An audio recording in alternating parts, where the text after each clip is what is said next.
It's the second day of the budget session today, where Modi government is expected to introduce the land acquisition bill in the Lok Sabha. Sources tell headlines today that the Modi government is ready for changes in the land acquisition bill. They're open to look into the concerns of farmers amid stiff opposition from rival political parties and lack of numbers in the Rajya Sabha. Our reporters now simplify the land controversy and the political ramifications. Significant changes to UPA bill. Ordinance removes consent clause and social impact analysis for 5 key sectors. Private citizens and industry no longer need 80% consent for acquiring land for defense, national security, rural electrification and PPP, where the ownership is with the government. The ordinance is a clear departure from the UPA bill, where all persons dependent on the land had to be compensated, whereas the ordinance promulgated by the NDA says that only the owner of the land has to be compensated. The government looks nervous this budget session, faced with an uphill task of pushing through the amended land acquisition bill.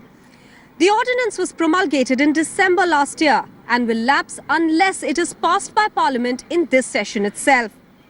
But the government lacks numbers in the Rajya Sabha, and a united opposition seems unwilling to relent, calling the ordinance anti-farmer. The government faces a tough task ahead.